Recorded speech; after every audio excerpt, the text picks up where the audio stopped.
2 Korinto Kabanata 12, hindi ito naaangkop sa ganang akin na walang alinlang ang magmapuri. Darating ako sa mga pangitain at mga pagbubunyag ng Panginoon.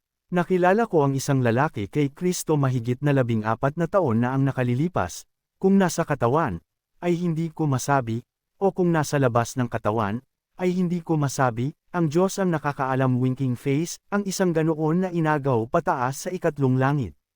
At nakilala ko ang isang taong ganoon, kung nasa katawan, o nasa labas ng katawan, ay hindi ko masabi, ang Diyos ang nakakaalam. Winking face. Kung paanong inagaw siya pataas patungo sa paraiso, at nakarinig ng mga salitang di maipahayag, na ito ay hindi makatuwiran upang bigkasan ng isang tao.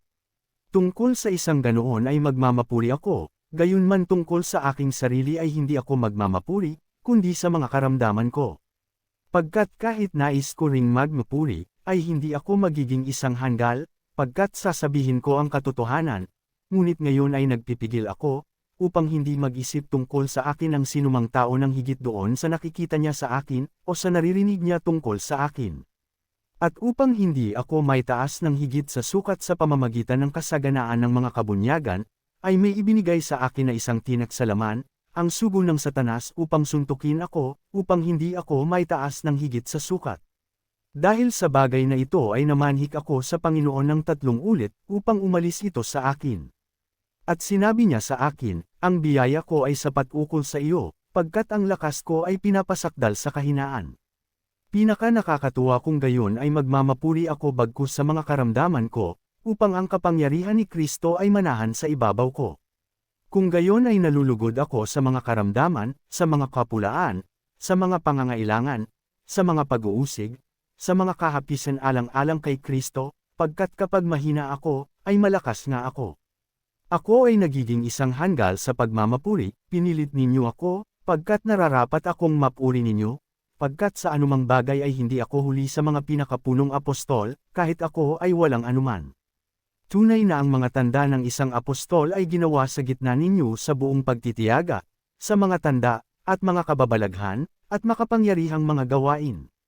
Pagkat ano ba ito na kung saan ay ikinababa ninyo sa ibang mga simbahan, malibang ako mismo ay hindi naging pabigat sa inyo. Patawarin ako sa kamaliyang ito. Masdan, ang 3 ulit na handa akong pamaryan sa inyo, at hindi ako magiging pabigat sa inyo, pagkat hindi ang sa inyo ang hinahanap ko, kundi kayo, pagkat hindi nararapat na ang mga anak ay mag-impok ukol sa mga magulang, kundi ang mga magulang ukol sa mga anak. At lubhang may katuwaan na gugugol ako at pagugugol dahil sa inyo, kahit mas masaganang nagmamahal ako sa inyo, mas kaunti na ako ay mahalin. Ngunit magkagayunman, ay hindi ako nagpabigat sa inyo, gayon paman, bilang tuso, ay hinuli ko kayo ng may daya. Nagsamantala ba ako sa inyo sa pamamagitan ng sinuman sa kanilang sinugo ko sa inyo? Hinanggad ko si Titus, at kasama niya ay sinugo ko ang isang kapatid. Nagsamantala ba sa inyo si Titus? Hindi ba kami lumakad sa iisang espiritu? Hindi ba kami lumakad sa gayon ring mga hakbang? Muli, iniisip ba ninyo na nagdadahilan kami sa aming sarili sa inyo? Nagsasalita kami sa harapan ng Diyos kay Kristo, ngunit ginagawa namin ang lahat ng bagay, mga pinakamamahal, ukol sa ikatitibay ninyo. Pagkat natatakot ako, baka, kapag dumating ako, ay hindi ko kayo matagpo ang gaya ng nais ko, at matagpuan ako sa inyong gaya ng hindi ninyo nais. Baka magkaroon ng mga debate, mga pagkakainggitan, mga pagkapuot, mga sigautan, mga paninira ng talikuran, mga kahambugan, mga kaguluhan. At baka, kapag dumating akong muli, ay ibaba ako ng aking Diyos sa gitna ninyo, at mananadhoy ako. Sa marami na nagkasala na, at hindi nakapagsisi sa karumihan at pakikiapid at kalibugan na ginawa nila.